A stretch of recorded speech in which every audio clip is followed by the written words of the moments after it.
அனைவருக்கும் அன்பான வணக்கங்கள். கேள்வி நேரம் நிகழ்ச்சிக்காக உங்கள் அனைவரையும் அன்போடு வரவேற்கின்றேன். இன்றைய கேள்வி நேரம் நிகழ்ச்சியில் நம்ம என்ன தலைப்பில் விவாதிக்கப் போகிறோம் பார்க்கலாம். இந்த நம்ம விவாதத்திற்காக எடுத்துக்கொண்டிருக்கக்கூடிய தலைப்பின் பொருள் என்பது அரசியல் தலைவர்களின் வாழ்த்துக்களும் அரசியல் கட்சி தலைவர்களினுடைய கோரிக்கைகளும் தான். இதைத்தான் நம்ம தலைப்பாக எடுத்திருக்கிறோம். நீங்களே சமீப நாட்களாக பார்த்திருக்கலாம். இந்தியா முழுவதும் இருக்கக்கூடிய அரசியல் கட்சி தலைவர்கள் மாண்புமிகு முதலமைச்சரின் பூரண உடல் நலம் வேண்டி பிரார்த்தனை செய்வது, வாழ்த்துக்களை தெரிவிப்பது நம்ம பார்த்து கொண்டே இருக்கிறோம். தமிழகம் எங்கும் இருக்கக்கூடிய கோடான கோடி மக்களினுடைய பிரார்த்தனையும் நம்பிக்கைகளும் இதுவாகத்தான் இருந்து கொண்டிருக்கிறது. பொதுவாக சொல்ல வேண்டுமென்றால் வதந்தியை காட்டிலும் பிரார்த்தனைக்கு வலு அதிகம், வதந்தியை காட்டிலும் நம்பிக்கைகளுக்கு அதிக சக்தி உண்டு. அதன் அடிப்படையிலே இந்த தலைப்பை நம்ம எடுத்திருக்கிறோம். ஆனால் ஒரு கட்சி என்று இருக்கிற போது அரசியல் கட்சி தலைவர்கள் வாழ்த்துக்களை தெரிவிக்கிறார்கள், உலசுத்தியோடு வாழ்த்துக்களை தெரிவிக்கிறார்கள், பூரண நலம் வேண்டி வாழ்த்துக்களை தெரிவிக்கிறார்கள். அதையும் நம்மால் புரிந்து கொள்ள முடிகிறது. வெளியில் செய்தியாளர் சந்திப்பில் சில கோரிக்கைகளையும் முன்வைக்கிறார்கள். சில கோரிக்கைகள் இதை செய்யணும், தமிழக நலன் வேண்டி அது இருக்கலாம் அல்லது அரசியலாக இருக்கலாம். ஆனால் சில கோரிக்கைகளை முன்வைக்கிறார்கள். அதை தாண்டி ஒவ்வொரு கட்சிக்கென்று சில நிலைப்பாடுகளும் இருக்கிறது. அது மூன்றையுமே நீங்கள் மருத்துவமனை வளாகத்திற்கு வெளியே இருக்கக்கூடிய செய்தியாளர் சந்திப்பில் நீங்கள் பார்க்க முடியும். இதன் அடிப்படையிலேயே இந்த விவாதம் நகர இருக்கிறது. தொடர்ந்து பயணிக்கலாம் கேள்வி நேரத்தில்.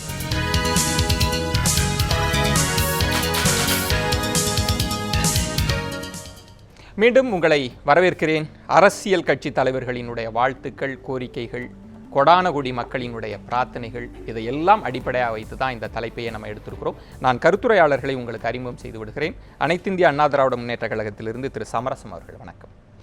மறுமலர்ச்சி திராவிட முன்னேற்ற கழகத்திலிருந்து திரு அந்திரிதாஸ் அவர்கள் வணக்கம். மூத்த பத்திரிகையாளர் திரு தராசு ஷியாம் அவர்கள் வணக்கம். திராவிட முன்னேற்ற கழகத்திலிருந்து திரு கண்ணதாசன் அவர்கள். நால்வருக்கும் என்னுடைய வணக்கத்தை தெரிவிச்சுக்கிறேன். ரொம்ப சென்சிட்டிவான ஒரு தலைப்பு, பலருக்கே கூட அச்சமாக கூட இருந்தது இந்த தலைப்பை எப்படின்னு. நம்ம ஒரு பாசிட்டிவ் நம்பிக்கைகளை விதைக்கணும், அதே நேரத்தில் ஒரு கட்சியின் நிலைப்பாட்டையும் கொண்டு போய் சேர்க்கணும் அப்படின்ற அடிப்படையில் தான் இந்த தலைப்பை எடுத்திருக்கிறோம். திரு தராசு ஷியாம், உங்களிடமிருந்து தான் நான் ஆரம்பிக்கணும்.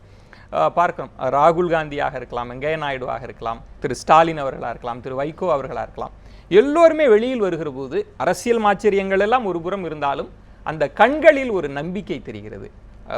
நலம் பெற்று வர வேண்டும் என்கிற ஒரு பிரார்த்தனை, உள வேட்கையை நம்மளால் பார்க்க முடிகிறது. இந்த காட்சிகளை எல்லாம் நீங்கள் எப்படி பார்க்குறீங்க? நீங்கள் ஆரம்பத்திலே ரொம்ப அருமையாக சொன்னீங்க. வாழ்த்துகள், கோரிக்கைகள், நிலைப்பாடுகள், இந்த மூணையும் நம்ம அப்படியே எடுத்துக்க வேண்டியதுதான். எல்லாத்தையுமே நம்ம பாசிட்டிவாகவும் பார்க்கணும், அரசியல் நாகரிகமாகவும் கண்டிப்பாக பார்க்கணும்.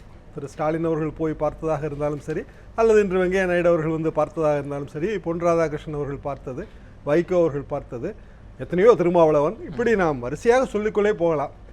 ஒரு அரசியல் தலைவர் உடல் நலிவுற்று ஒரு மருத்துவமனையில் இருக்கின்ற காலத்திலே இவர்களது வாழ்த்துகளும் பிரார்த்தனைகளும் உளமார்ந்த நம்பிக்கைகளும் அவரை விரைவில் குணமடைய வைக்கும்.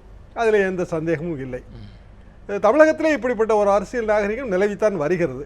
அண்ணா அவர்கள் 69 மிகவும் கஷ்டப்பட்ட போது காமராஜர் அவர்கள் நேரில் போய் சென்றார். பெருந்தலைவர் காமராஜர் நேரில் போய் சென்றார், மருத்துவர்களிடம் கேட்டறிந்தார். அதற்கு பிறகு அண்ணா அவர்கள் வெளிநாடு சென்றதெல்லாம் உங்களுக்கு தெரியும். எம்ஜிஆர் அவர்கள் உடல்நலம் சரியில்லாத போது இந்திரா காந்தி அவர்கள் நேரிலே வந்து பார்த்தார்கள், எல்லா கட்சி தலைவர்களும் பார்த்தார்கள். இன்றைக்கும் அது போன்ற ஒரு நிலைப்பாட்டை நாம் பார்க்கிறோம். இதில் பிரார்த்தனைகள், வாழ்த்துகள் என்பது பாசிட்டிவ் ஆங்கிள், நிலைப்பாடுகள் என்பதிலே இரண்டும் இருக்கிறது. அதை நாம் முழுக்க பாசிட்டிவாக நாம் எடுத்து போக முடியாது. அரசியல் கட்சிகள் நிலைப்பாடுகள் நாம் தவறாகவும் சொல்ல முடியாது. ஆமா, இந்த நிலைப்பாடுகளை நான் இரு வகையாக பிரிக்க விளைகிறேன். ஒன்று, இவர்கள் பூரண குணமடைந்து இப்படியே தொடர்ந்து வர வேண்டும் என்பது ஒரு நிலைப்பாடு. இன்னொரு நிலைப்பாடு, பூரண குணம் அடையும் வரை மாற்று ஏற்பாடு ஒன்று செய்ய வேண்டும் என்பது இன்னொரு நிலைப்பாடு.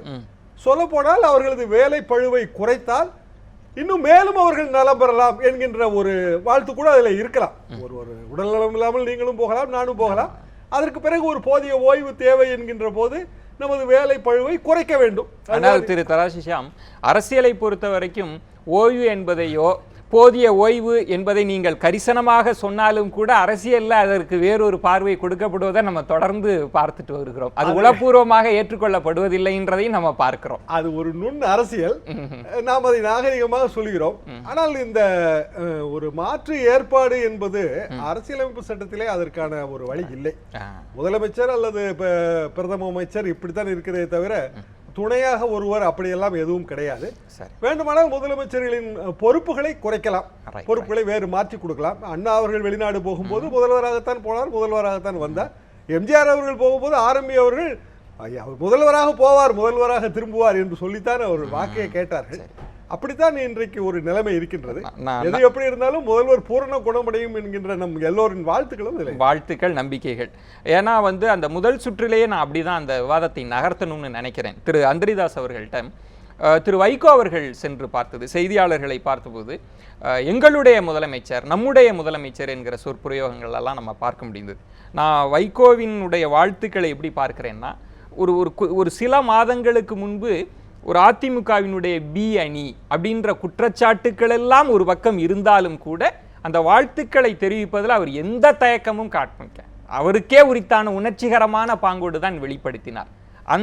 அந்த வாழ்த்துக்களை நீங்க எப்படி, உங்கள் கட்சி நிலைப்பாட்டை எப்படி பார்க்கிறீங்க? என்னுடைய வழக்கறிஞர் நண்பர் கண்ணதாசன் அவர்கள் இந்த நிகழ்ச்சிக்கு வருகின்ற காரணத்தால் கவிஞர் கண்ணதாசன் சொன்ன ஒரு நிகழ்வை சொல்லி உங்களுடைய கேள்விக்கான விடைக்கு நான் வருகிறேன். ஒரு காலகட்டத்திலே அறிஞர் அண்ணாவோடு இருந்த ஈவி.கே. சம்பத் அவர்களும் கவிஞர் கண்ணதாசன் அவர்களும் கருத்து வேறுபாடு காரணமாக இயக்கத்தை விட்டு போய்விடுகிறார்கள். அப்பொழுது 68 பொழுதிலே அண்ணா முதலமைச்சராக இருக்கும் பொழுது அவருக்கு புற்றுநோய் பற்று வைக்கிறது. அந்த செய்தி கண்ணதாசன் அவர்கள் அடையும் பொழுது, அவருடைய செவிக்கு போய் அடையும் பொழுது அவர் ஒரு திரைப்படத்துக்காக பாடலை எழுதி கொண்டிருந்தார். இந்த செய்தியை கேள்விப்பட்டவுடன் கண்பட்டதால் உடனே பல்லவி எழுதினார். கண்பட்டதால் உந்தன் மேனியிலே புண்பட்டதோ அதை நான் அறியேன், புண்பட்ட செய்தியை கேட்டவுடன் இந்த பெண்பட்ட பாட்டை யார் அறிவார், நலம்தானா நலம்தானா உடலும் உள்ளமும் நலம்தானா என்கின்ற பல்லவியை எழுதினார்.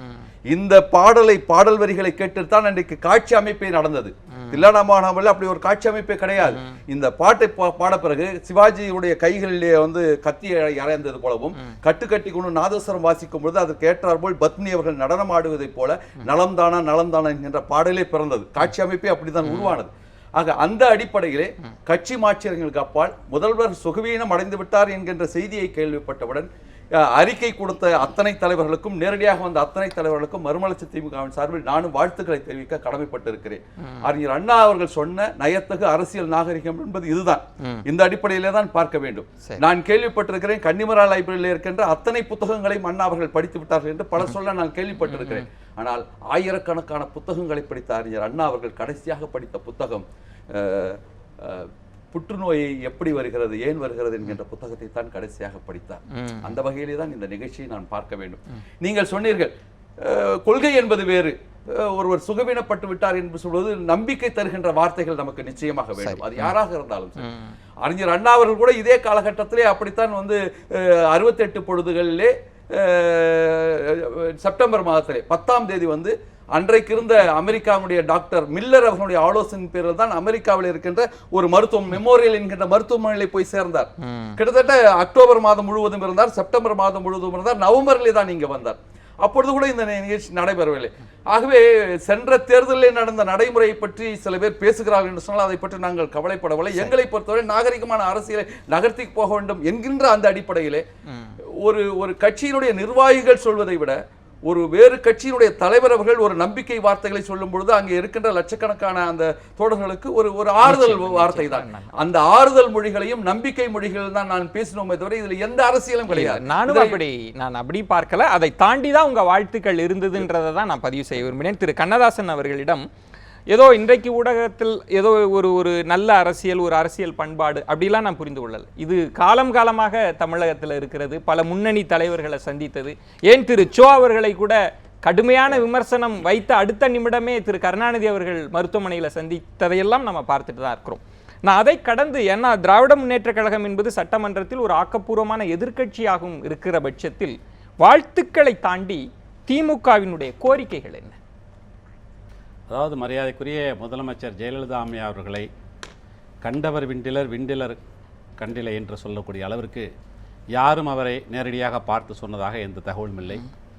மற்றவர்கள் சொன்னதை வைத்து அவருடைய உடல்நிலை பற்றிய செய்தி குறிப்பிட்டுள்ளன. குறிப்பாக அப்போலோ மருத்துவமனை 22ஆம் தேதி செப்டம்பர் மாதம் அனுமதித்த பொழுது அவருக்கு சாதாரண காய்ச்சலும் நீர்ச்சத்து குறைவும் என்று அறிவிப்பு வந்த பொழுது சாதாரண உடல்நிலை என்று தான் நாங்கள்லாம் நினைத்தோம். ஆனால் அதற்கு பிறகு வந்திருக்கக்கூடிய செய்திகளை அவரையும் காண முடியும் என்பது ஒரு வருத்தம். அவர் அதிமுகவால் தேர்ந்தெடுக்கப்பட்டிருந்தால் கூட கட்சி சார்ந்திருந்தால் எல்லாருக்கும் முதலமைச்சர் தான். அந்த அடிப்படையில் அவருடைய உடல் நலனில் திராவிட முன்னேற்ற கழகம் அக்கறை உண்டு என்ற அடிப்படையில் தான் தலைவர் கலைஞருடைய உத்தரவின் பேரில் தளபதி நேற்று தினம் பார்த்துட்டு வந்திருக்கிறாங்க. ஆனால் இந்த ஆட்சி என்பது வேறு, தனிப்பட்ட மனிதாபிமானம் என்பது வேறு. இங்கு ஆட்சி என்று காணும் பொழுது அரசமைப்பு சட்டம் பிரிவு 163(1) மிக தெளிவாக கூறுகிறது, ஒரு ஆளுநர் யாருடைய அறிவுரையின் பேரில் செயலாற்ற வேண்டும் என்பது மிக தெளிவாக இருக்கிறது. there shall be a council of ministers and the head of the chief minister to act and the advice of the council of ministers இருக்கு. நாங்கள் கேட்பதெல்லாம் முதலமைச்சர் இப்படி உடல்நலம் கொண்டிருக்கிறார். நிறைய ஷியாம் அவர்கள் சொன்னதான் நானும் வழிமொழிகிறேன். அதாவது ஒரு ஆட்சி திறம்பட நடப்பதற்கு அதிகாரிகள் கிடையாது, முதலமைச்சருடைய ஆலோசனை பேரில் தான் நடைபெற வேண்டும். அந்த முதலமைச்சர் உடல்நலம் கொண்டிருக்கும் பொழுது அவருக்கு ஓய்வு கொடுக்க வேண்டும் அல்லது வேறு மாற்று ஏற்பாடு செய்திருக்க வேண்டும். முக்கியமாக உள்துறை, உள்துறை போன்ற முக்கிய துறைகளுக்கு பொறுப்பேற்றக்கூடிய முதலமைச்சர் இப்பொழுது உடல்நலம் கொண்டிருக்கும் பொழுது அவருடைய பணியை யார் ஆற்றுகிறார், உத்தரவுகள் எப்படி செல்கின்றன, ஆளுநருக்கு இது குறித்த சட்ட ஒழுங்கு நிலை குறித்து யாரிடம் தகவலை அளிக்கிறார்கள், உள்துறைக்கு பொறுப்பான அந்த நுண்ணறிவு பிரிவு என்பது முதலமைச்சருக்கு தகவல் பிரிக்கக்கூடிய பிரிவு, இப்பொழுது யாருக்கு அந்த தகவலை அளிக்கிறார்கள் என்பதெல்லாம் ஒரு கேள்விக்குரிய சட்டத்திற்குரிய பொருள். இந்த பொருளை எல்லாம் விளக்க வேண்டிய பொறுப்பு அரசுக்கு உண்டு. ஆனால் இதுவரை இந்த அரசு முதலமைச்சர் உடல்நிலை குறித்து ஒரு சிறிய தகவல் கூட கொடுக்கவில்லை, ஒரு அறிவிப்பு கூட கொடுக்கவில்லை. ஆனால் அப்போலோ மருத்துவமனை மட்டும் கொடுத்து கொண்டிருக்கிறது. அந்த அப்போலோ மருத்துவமனை ஆரம்பத்திலே மக்கள் அஞ்சியவாறு, எத்தனையோ மக்கள் வந்து உண்மையிலே வேதனைப்படுறாங்க, என்னதான் நடந்ததுன்னு தெரியல என்ற அளவுக்கு. சாதாரண காய்ச்சல் 2 நாளில் வருவாங்க, 3ஆம் நாள் வருவாங்கன்னு சொல்லிட்டு இருந்த முதலமைச்சர் திடீர்னு இப்பொழுது ஒரு சுவாச கருவி பொறுத்து சிகிச்சை பெற கலவோடு இருக்கிறாங்க போது உண்மையிலே எல்லோருக்கும் வருத்தம் அளிக்கக்கூடிய செய்தியாகத்தான் இருக்கிறது.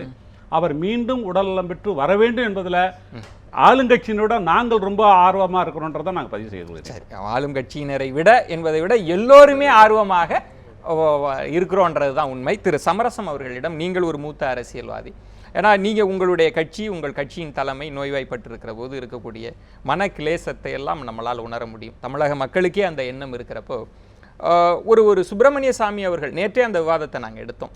ஒரு குடியரசுத் தலைவர் ஆட்சி அப்படின்னு சொன்ன மறுகணமே காங்கிரஸ் எதிர்ப்பு தெரிவிக்கிறது, இந்திய கம்யூனிஸ்ட் கட்சி கடுமையான எதிர்ப்பை தெரிவிப்பதை பார்க்கிறோம், திருநாவுக்கரசர் அவர் எதிர்ப்பை தெரிவிக்கிறதை பார்க்கிறோம், எல்லா தலைவர்களும் வாழ்த்துக்கள் தெரிவிப்பதை பார்க்கிறோம்.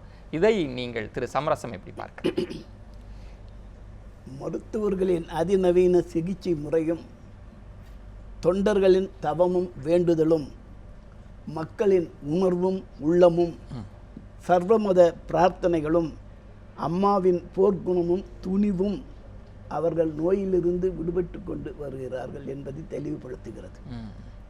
நீங்கள் ஒன்றை சொன்னீர்கள் சுப்பிரமணிய சாமியை பற்றி.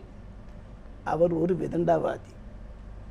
இந்த இந்திய அரசியலுக்கே அப்பாற்பட்ட கொள்கையிலே அவர்கள் உடல் முழுதும் உள்ளம் முழுதும் உள்ளங்காலிலிருந்து உச்சந்தலைவரை வைத்து கொண்டிருப்பவர். எல்லாம் ஒரு மாதிரி சொன்னால் அவர் மட்டும் ஒரு மாதிரி சொல்லுவார். இது நீங்கள் பழைய அவர் வரலாறை புரட்டி பார்த்தா திரு சமரசம் முதல் சுற்றுல நான் ரொம்ப நேர்மறையாக இந்த சுற்றை நகர்த்தணுன்றதுனால உங்களுக்கு வாழ்த்துக்கள். அரசியல் மாச்சரியங்கள் இருந்தாலும் வாழ்த்திய தலைவர்களை பத்தி பேசுங்களேன், விமர்சிச்ச தலைவர்களை. இல்ல நான் அதுதான் கேட்டேன். இல்ல அப்படி கேட்கல, இந்திய கம்யூனிஸ்ட் அவர்கள்லாம் பாராட்டினாங்கன்னு தான் சொன்னேன். இல்ல நான் என்ன சொல்றேன்னா, நான் அதுதான் சொல்றேன். அவங்க எல்லாம் கண்டனம் தெரிவிச்சாங்க, அதிமுக கண்டனம் தெரிவிக்கல. சரி, நன்றி நன்றி. எல்லா தலைவர்களும் உங்களுக்கு, ஏன்னா நீங்க சொல்ல வேண்டிய நிலைப்பாடு இல்லைங்க. இப்போ என்ன விஷயம்னா, இந்திய துணைக்கண்டத்தில் இருக்கின்ற அரசியல் கட்சிகளில் எல்லா தலைவரும் கட்சிக்குள்ளே ஒரு குரூப் வச்சிருப்பாங்க. இவங்க வேண்டியவங்க, இவங்க வேண்டியவங்க, எல்லா கட்சியிலும். ஆனால் அதிமுக அது கிடையாது. அம்மானா அம்மா அதோடு சரி, நம்பர் 1ன்னா அதோடு சரி, அரை காலெல்லாம் கிடையாது, மற்றதெல்லாம் பூஜ்யம்தான். நம்ம அதை மனதில் வச்சுக்கணும்.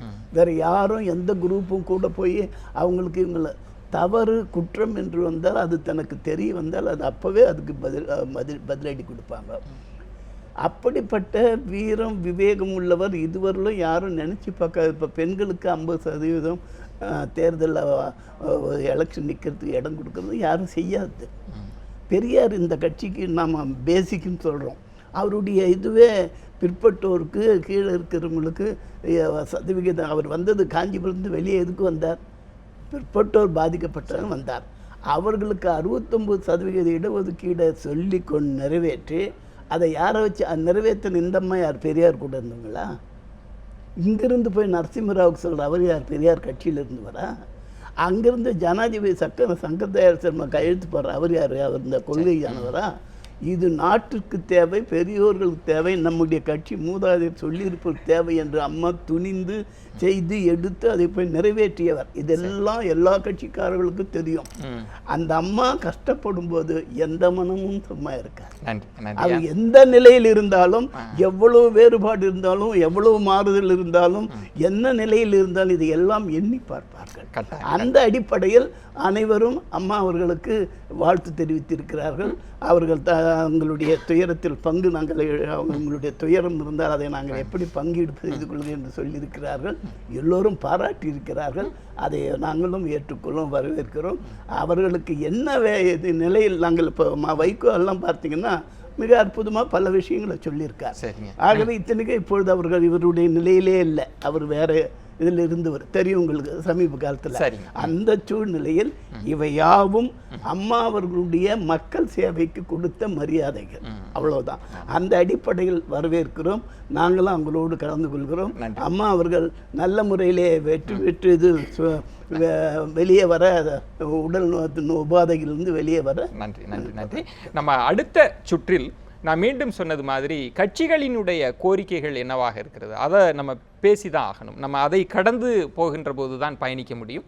அந்த கோரிக்கைகளில் நியாயம் இருக்கிறதா? நம்ம ஒரு காலம் நம்முடைய நம்பிக்கைகளை விட்டுவிடவில்லை. அவர் பூரண நலம் பெற்று வரப்போகிறார் என்கிற நம்பிக்கையை நம்ம விட்டுடலை. ஆனால் அதை தாண்டி கட்சிகள் வைத்திருக்கக்கூடிய கோரிக்கைகளுக்கு செவிசாய்க்க வேண்டிய பொறுப்பு, பொறுமையும் கேள்வி நேரத்துக்கு இருப்பதாக கருதுகிறேன். பேசலாம் ஒரு சிறிய விளம்பர இடைவேளைக்கு பிறகு. பொறுத்திருங்கள்.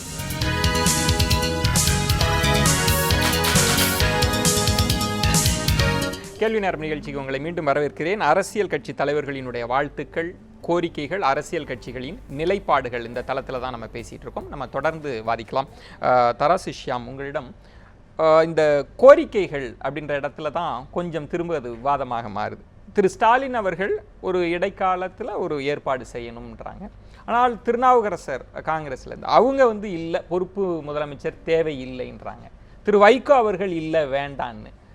ரொம்ப குழப்பமாக ஒவ்வொரு கட்சிக்குள்ள, கூட்டணிக்குள்ள இருக்கிற கட்சிக்குள்ளே நிலைப்பாடுகளில் மாற்றம் ஏன் வருது? ஏன் வருதுன்னா, ஒரு கட்சி 1 அப்படிங்கிற கட்சி, 2 அப்படிங்கிற ஒரு கட்சி, 1ங்கிற கட்சி இப்போ சிக்கா இருக்கு அப்படிங்கன்னா 2ங்கிற கட்சி 1 மாற்றணும்னு முயற்சி பண்ணும். அதுதானே அரசியல் சமன்பாடு, அதுதானே. ஆனால் பின்னாடி இருக்கிற 3, 4, 5, 6 இவங்கெல்லாம் எதிர்கால அரசியல் கணக்குகளை மனதில் வைத்துக்கொண்டு அவர்கள் நிலைப்பாடுகளை சொல்வார்கள். இதில் சட்டப்படியான நிலைப்பாடுங்கிறது ஒன்றும், நம்மளோட ஆசைப்படியான நிலைப்பாடுங்கிறது 2ஆவும் தான் நம்ம பார்க்கணும். சட்டப்படியான நிலைப்பாட்டில் பொறுப்பு, ஆக்டிங் இதுக்கெல்லாம் ஒன்றும் வழியே கிடையாது. மாற்று முதல்வர் எப்போ வருவாங்க அப்படின்னா, முதல்வர் பதவி எப்போ வேக்கண்ட் ஆகுதோ அப்போ தான். மாற்று பிரதமரும் அப்படி தான். இந்தியாவில் குல்ஜார்லால் நந்தா மாற்று பிரதமர் ஆனார். அண்ணா காலத்துலையும் சரி, எம்ஜிஆர் காலத்துலையும் சரி, நாவலர் நெடுஞ்செழியன் மாற்று இன்னொரு முதலமைச்சராக இருந்தார் சில நாட்கள். ஆனால் வீண் ஜானகி கூட முதலமைச்சர் தான். அவங்க தொடர்ந்து 27 நாளோ 26 நாளோ அவங்க முதலமைச்சராக தான் இருக்கிறாங்க. ஆக சட்டப்படியான இடம் இல்லாத ஒரு விஷயத்தை நம்ம நிலைப்பாடாக எடுத்துக்கிட்டு இல்லை கோரிக்கையாக எடுத்துக்கிட்டு அதை பேசுறதுல அர்த்தம் இல்லை. இப்போ இந்த நிலைமையில நீங்கள் சொன்னபடி ஒரே ஒரு கட்சி, திராவிட முன்னேற்ற கழகம் மட்டும்தான் இதை சொல்லியிருக்குது. மற்ற எல்லா கட்சியுமே அதுக்கு எதிர்ப்பு தெரிவிக்குது. சுப்பிரமணிய சாமி நிலைப்பாடு நீங்கள் முதல் விவாதத்தில் சொன்னீங்க. சுப்பிரமணிய சாமி நிலைப்பாடு சமரசன் சொன்ன கருத்தை நான் அப்படியே ஏற்றுக்கிறேன். அவர் எப்பவுமே வெதண்டாவாதமாக பேசுகிறவர் தான். நம்ம எல்லாருக்குமே தெரியும், எஸ்ஆர் பொம்மை வழக்குக்கு பிறகு 356 யூஸ் பண்ண முடியாதுங்கிறது எல்லாருக்கும் தெரியும். அவர் சட்ட அமைச்சராக இருந்தால் அவருக்கு எப்படி தெரியாமல் இருக்கும்? அவருக்கும் தெரியத்தான் செய்யும். இருந்தாலும் ஒரு வெடியை கொளுத்தி போட்டு பார்ப்போமேன்னு நினைக்கிறது அவரோட இயல்பான சுவாபம். அதை நம்ம மாற்ற முடியாது.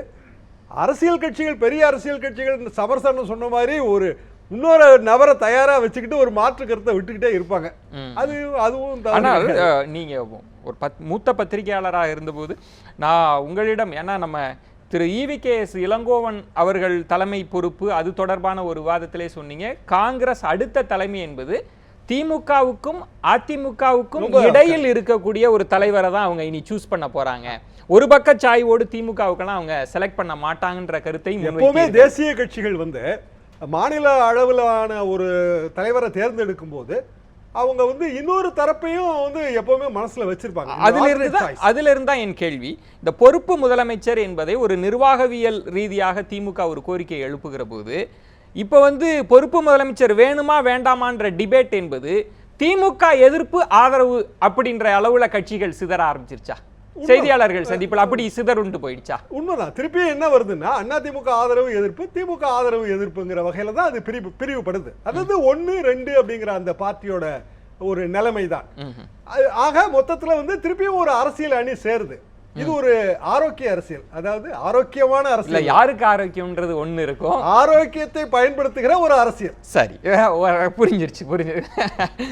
திரு அந்திரிதாஸ் அவர்களிடம் திரு வைகோ அவர்கள், முதல்ல நான் சொன்னது இன்னொரு பார்வையாகவும் நான் பார்க்க வேண்டும். ஒரு நாணயத்தின் இரு பக்கமாக ஒரு செய்தியாளர் சந்திப்பு, பொறுப்பு முதலமைச்சர் என்கிற ஒரு கோரிக்கையை திமுக நிர்வாகவியல் சார்ந்து தான், அவங்க அதற்கு தீவிரமாலாம் போகல. ஆனால் திரு வைகோ அவர்கள் கடுமையான எதிர்ப்பு, திமுக எதிர்ப்பு நிலைப்பாட்டை எடுக்கிறார். அவர் ஈழத்திற்கு போகிறார்.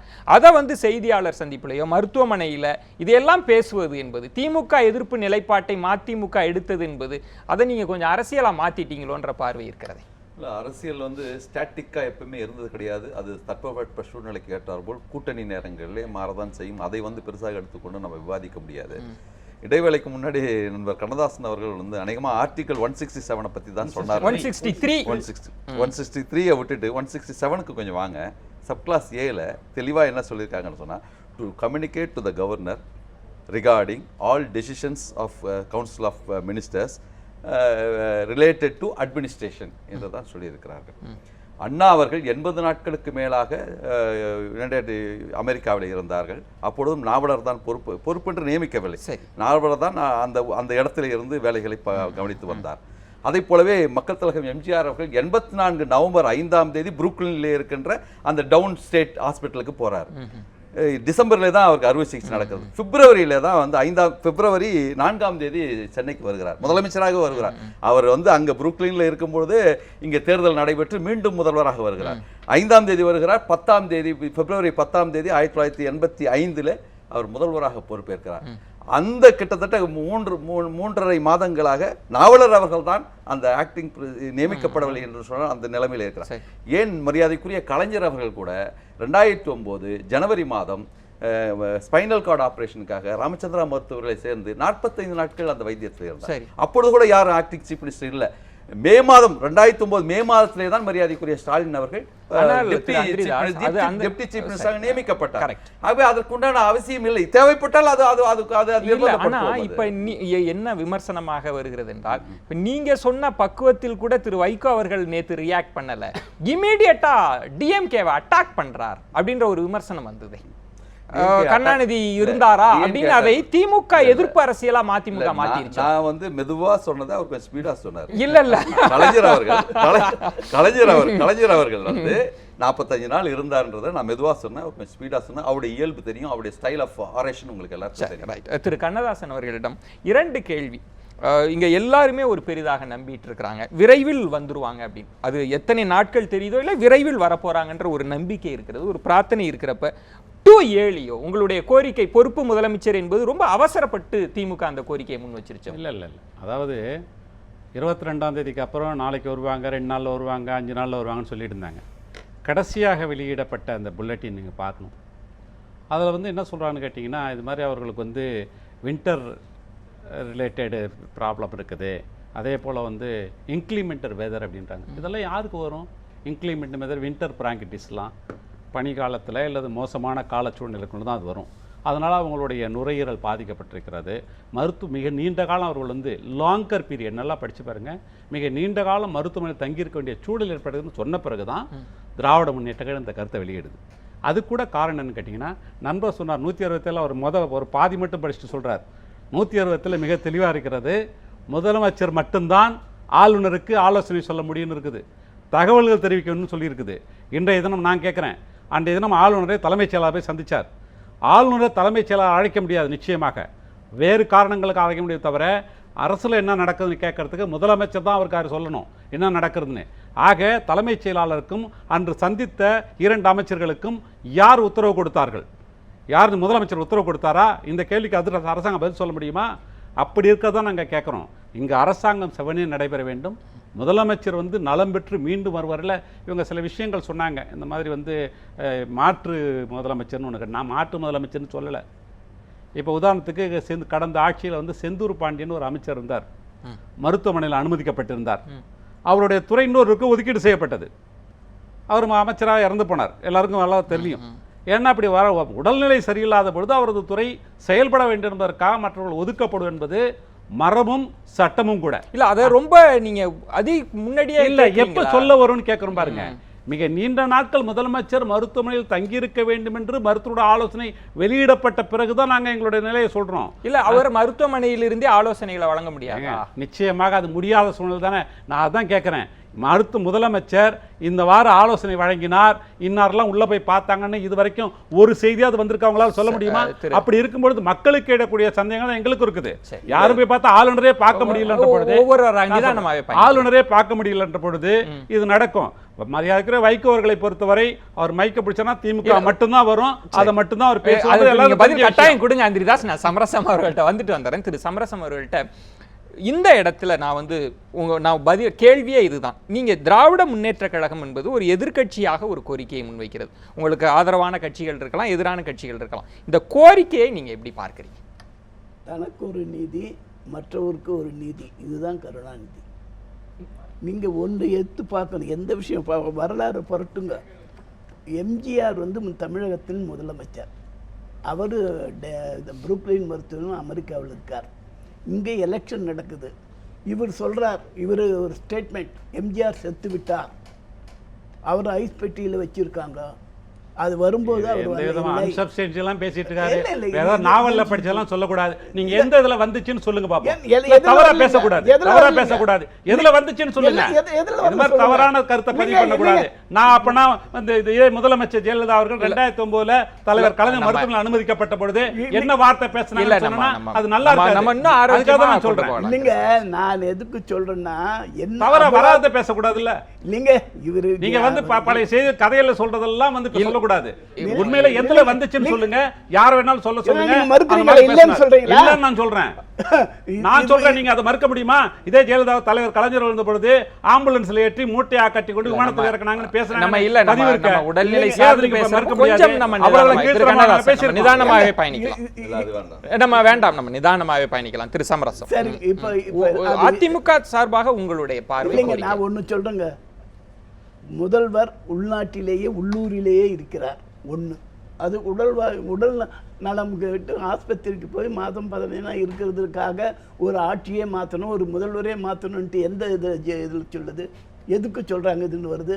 எந்த அடிப்படையில் கேட்குறாங்க? கேட்குறது யார்? என்ன நோக்கம்? எந்த வேலை குறைஞ்சிச்சின்னு இவங்க சொல்கிறாங்க, எது நடக்கலைன்னு சொல்கிறாங்க. இப்போ தமிழகத்தில் இயங்காமல் இருக்குதா? சட்டம் ஒழுங்கு ஏதாவது பாதிப்பு வந்திருக்குதா? என்ன ஏற்பட்டு அக்கௌண்டபிலிட்டி அப்படின்னு ஒரு அதிகாரிகளால அக்கௌண்டபிலிட்டி அப்படின்னு இல்லைங்க. இவன் நினப்பு யார் வேணாலும் எது வேணாலும் சொல்லலாம். இப்போ புருஷன் 10 நாள் ஊரில் இல்லைன்னு சொன்னால் இன்னொரு கல்யாணம் பண்ணி வச்சிடலாமா? எப்படிங்க சொல்றீங்க? எந்த அடிப்படையில் சொல்றீங்க? சட்டப்பேரவை உறுப்பினர் இருக்காரு, அரசமைப்பு சட்டம் தெரியும், அதுக்கு புருஷன் கல்யாணம் பண்றதுக்கு ஒரு ஆட்சி நடத்துறதுக்கு வித்தியாசம் தெரியாம பேசிட்டு ஏங்க இதெல்லாம் நீங்க உங்களுக்கு எவ்வளவு தெரியுமோ அதை விட ஒரு தெரியும் தான் சொல்றேன். அதனால உங்ககிட்ட அந்த பதிலை நான் எதிர்பார்க்கல. நம்ம இடைவேளைக்கு பிறகு நம்ம தொடர்ந்து பேசலாம். நம்ம இல்ல நம்ம கல்யாணத்தை நோக்கி போகுது. இல்ல நம்ம நிகழ்ச்சி ஆரம்பிக்கிற போதே ஒரு வாழ்த்துக்களோடும் சில நம்பிக்கைகளோடும் தான் நம்ம இந்த விவாதத்தை தொடர்ந்தோம். இந்த மாதிரி கேள்வி வரும்போது இப்படித்தான் பதில் வரும். நீங்க பாருங்க, கரும்பா கேட்டா சர்க்கரையா பதில் வரும், குரும்பா கேட்டா குதர்க்கமா தான் வரும். இடைவேளைக்கு பிறகு நீங்க சர்க்கரையா நீங்க பதில் சொல்லுவீங்க, நான் நம்புறேன். நம்ம பேசுவோம். அப்படிப்பட்ட கேள்விகளே நான் கேட்கிறேன். ஒரு சிறிய விளம்பர இடைவேளைக்கு பிறகு நாம் தொடர்ந்து பயணிக்கலாம். கேள்வி நேரத்தில் பொறுத்திருங்க.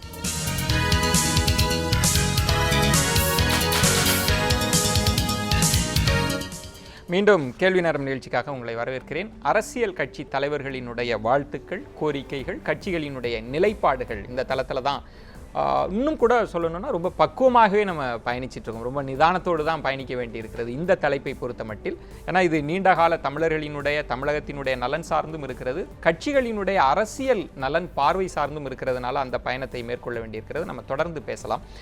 தராசு ஷியாம் அவர்களிடம் தான் பொதுவாக இந்த மாதிரியான கோரிக்கைகள் இதெல்லாம் பார்க்கிற போது இன்றைக்கும் டி ராஜா அவர்களாக இருக்கலாம், பல கட்சிகள் இருக்கலாம், ஏன் காங்கிரஸிலிருந்து திருநாவுக்கரசர் அவங்களாக இருக்கலாம், ஏன் ராகுல் காந்தியை கூட இருக்கலாம், இந்த ஆட்சிக்கு ஏதாவது ஒன்று நீங்கள் டீஸ்டெபிளைஸ் பண்ணுவதற்கான எந்த முயற்சியையும் நாங்கள் இங்கே அனுமதிக்கவே மாட்டோம் அப்படின்ற நிலைப்பாடை எடுத்திருக்கிறார்கள்.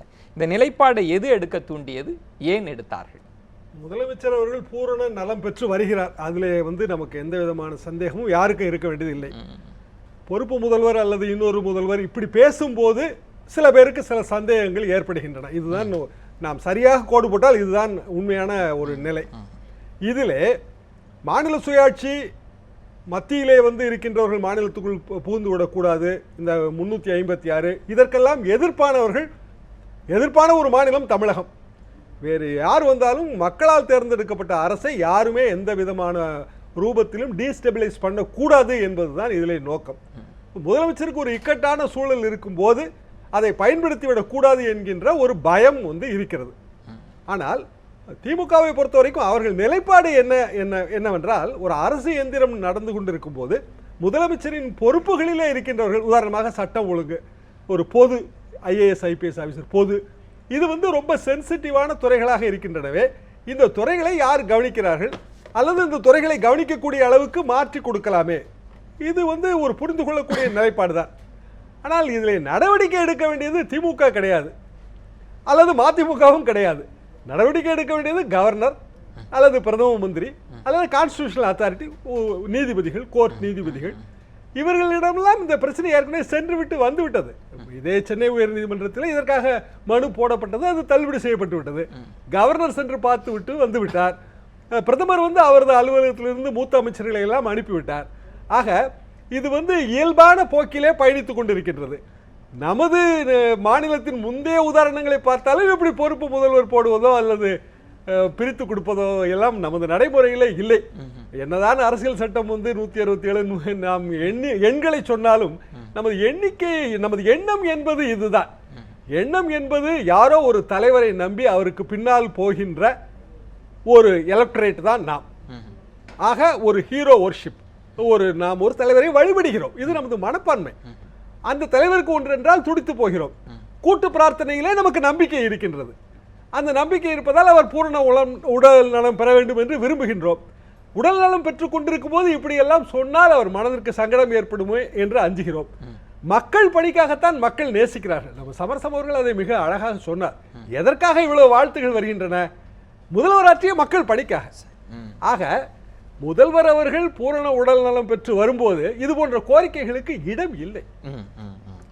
திரு அந்திரிதாஸ் அவர்களிடம், இன்றைக்கு தமிழகம் ரொம்ப முக்கியமாக காவிரி மேலாண்மை வாரியம் பிரச்சனையாக இருக்கலாம், இனி வரக்கூடிய பிரச்சனையாக இருக்கலாம், அல்லது பாஜகவில் தரப்பிலிருந்து திரு சுப்பிரமணிய சாமி அவர்கள் சட்டம் ஒழுங்கை, IS தீவிரவாதம் அதெல்லாம் கோடிட்டு காண்பிப்பதாக இருக்கலாம். இதற்கெல்லாம் எல்லோருக்கும் முதலமைச்சர் இருக்கணும், முதலமைச்சர் ஃபேஸ் பண்ணணுன்ற எதிர்பார்ப்பு எல்லாருக்கும் இருக்கு, எல்லா கட்சிகளுமே இருக்கு. முதல்வர் நேரடியாக பிரதமர்கிட்ட பேச வேண்டிய தேவைகள்லாம் நம்மளால உணர முடிகிறது.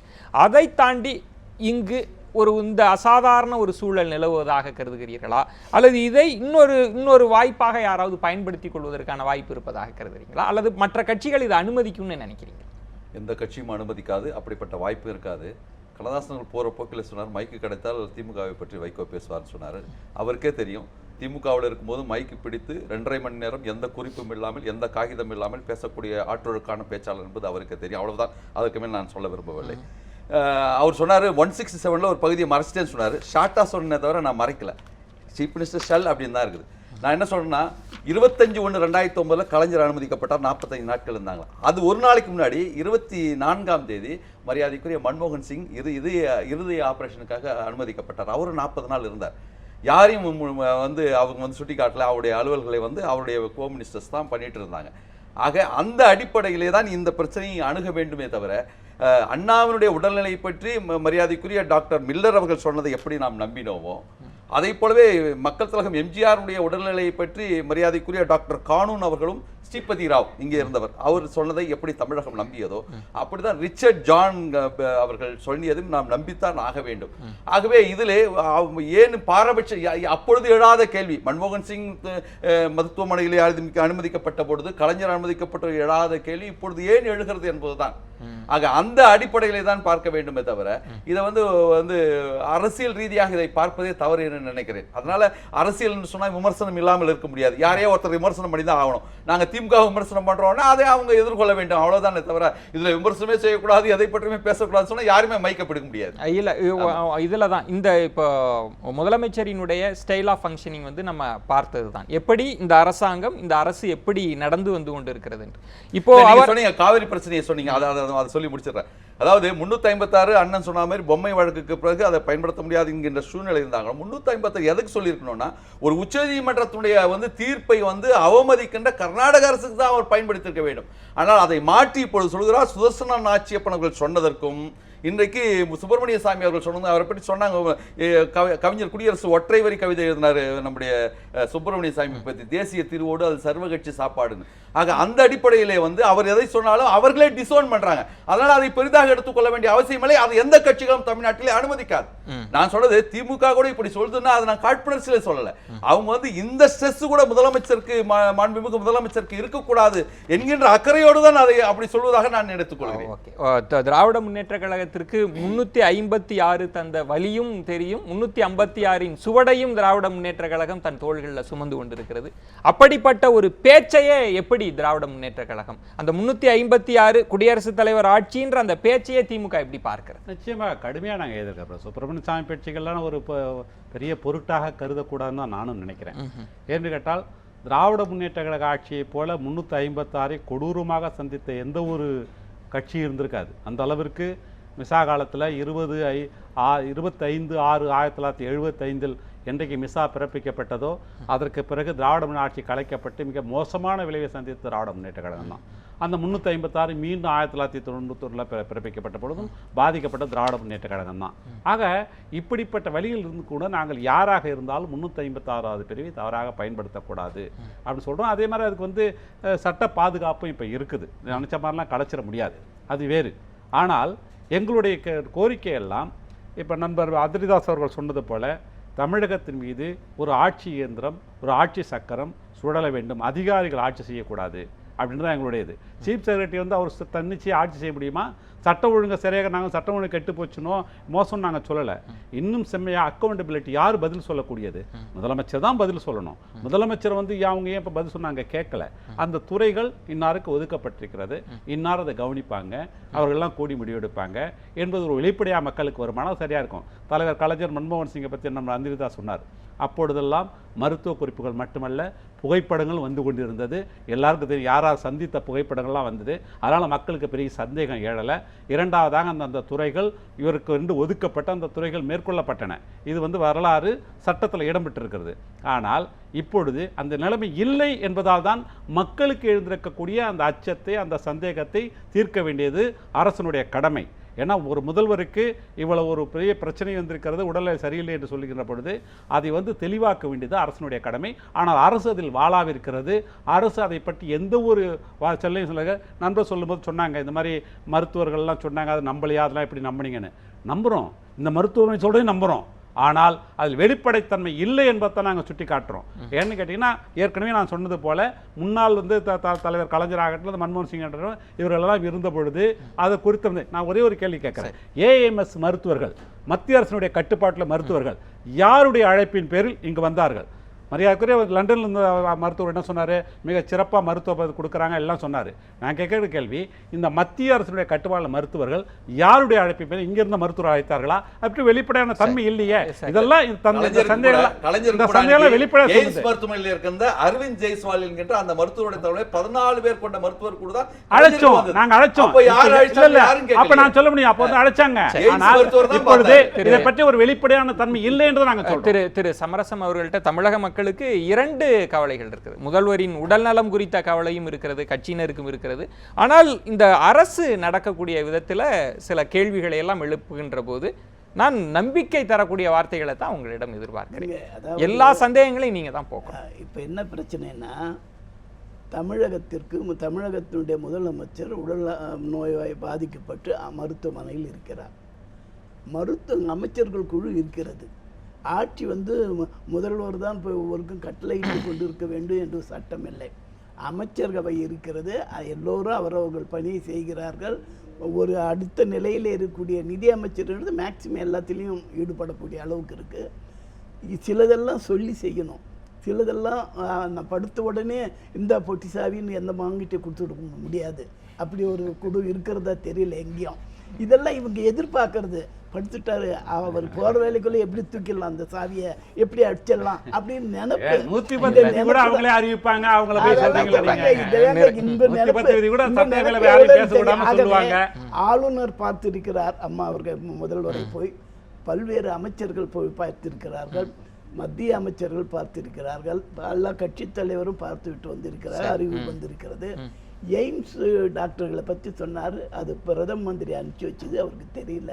நீங்க அவர் படிக்கல இல்லைன்னா கூட பிரதம மந்திரியே அவர்கள் அரசு செய்தி எதுவும் இல்லை, அதனால இருக்கட்டும், பரவாயில்லைங்க. நீங்க தெரிஞ்சுக்கிறதுக்கு ஆசைப்படுறது தப்பு இல்லை. அரசு சார்பா நீங்க சொல்றதா இருந்தா நான் நம்புறேன். இல்லைங்க, அவருக்கு என்ன முதல்வருக்கு பிரச்சனை இருந்தாலும் எதுவாக இருந்தாலும் கேளுங்கள், நாங்கள் யாம் என்ன செய்ய வேண்டும் என்று சொல்லி அவர் கேட்டார்களா இல்லையா என்று எங்களுக்கு தெரிவதற்கு முன்பாகவே அவர் அனுப்பி வைத்திருக்கிறார்கள்.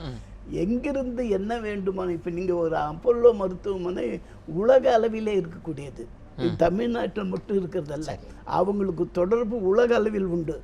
அந்த அடிப்படையில் இங்கு ஒரு நோய் என்று சொன்னால் அதை சொல்லி எங்கே யாரோட தொடர்புகளும் கொள்வார்கள். அதற்கு வேண்டிய எல்லா விஷயம் அவங்களுக்கு தெரியும். நாம் அவங்கள விட விஷயம் தெரிஞ்சவங்க இல்லை. இங்கே மருத்துவத்துறையில் ஒரு நோயை பற்றி சொல்கிறதுல யார் வேணும், உலக மேதைகள் யார், அந்த துறையில் யார் எக்ஸ்பர்ட் எல்லாம் அவர்களுக்கு தெரிந்ததை விட நமக்கு ஒன்று தெரியும். நம்மளும் யாரும் அப்படி சொல்லலை. சிலர் நினைச்சு கூடாது, அவங்க ஏன் வந்தா இவங்க ஏன் வந்தான்னா வருவாங்க ஐயா, வந்தவங்க ஏற்கனவே இருக்கணும், அப்படி வந்திருக்காங்க. இதெல்லாம் நடைமுறை. இதெல்லாம் ஒரு வாத பொருளாக்கி, இதெல்லாம் ஒரு கேள்வியாக்கி, இதுக்காகவெல்லாம் நேரத்தை வீணாக்குறது ரொம்ப டேஞ்சரஸ் கருவது. ஆகவே இந்த நிலையில் புரட்சி தலைவி அம்மா அவர்கள், முதலமைச்சர் அவர்கள் மிக நல்ல முறையிலே உடல்நலம் ஒவ்வொரு நாளும் படிப்படியாக தேறிக்கொண்டு வருகிறார். நாம் வெகு விரைவில் ஆட்சி செய்வதற்குரிய எல்லா விதமான தகுதியும் பெற்று வருவார். உடலில் போகும்போது அப்போ அவருக்கு சில சொன்னார், அவங்க யாரும் பார்த்தாங்களா பார்க்கலையா, அதெல்லாம் ஓய்வு தேவைன்னு சொல்கிறாங்க. அதுக்குண்டான சில கருவிகள்லாம் பொறுத்துறாங்க. படுத்துக்கிட்டு இருக்காங்க, நடக்கிறது எல்லாம் தெரியுது, அவங்களும் எப்படி பேச செய்கிறாங்க. ஆனாலும் அவங்க பேசுனதுன்னா அவங்க என்ன மூச்சு இல்லைன்னு அர்த்தமா? என்ன அர்த்தம் அதுக்கு? எப்படி எல்லாம் யாருமே ஒரு ஆரோக்கியமாகத்தான் நம்ம. ஆகவே அந்த அடிப்படையில் புரட்சி தலைவி அம்மா அவர்கள் மீண்டு வருவார். நாட்டின் அதிகாரத்தை முதல்வராக இருந்து ஆட்சியை நடத்துவார், கட்சியை நடத்துவார். தொடர்ந்து மிக நல்ல 4 பேருக்கும் என்னுடைய நெஞ்சம் நிறைந்த நன்றிகளை தெரிவித்துக் கொள்கிறேன். இந்த தலைப்பை பொறுத்த வரைக்கும் அரசியல் கட்சிகளினுடைய வாழ்த்துக்கள், கோரிக்கைகள், நிலைப்பாடுகள் என்கிற விதத்தில் தான் நம்ம இந்த தலைப்பையை அணுகினோம். எல்லா கட்சி தலைவர்களுமே அந்த நம்பிக்கையை எல்லாருமே செய்தியாளர்களிடத்தில் விதைத்து சென்றிருக்கிறார்கள். மீண்டும் பூரண நலம் பெற்று வருவார் என்று எனக்கு ஒரு முக்கியமான மேற்கோள் தான் நினைவுக்கு வருகிறது. நம்பிக்கை தான் வாழ்க்கை, நம்பிக்கை தான் வாழ்க்கை, நம்பிக்கையின்மையே மரணம். அந்த செய்தியோடு விடைபெறுகிறேன். நன்றி, வணக்கம், நள்ளிரவாக.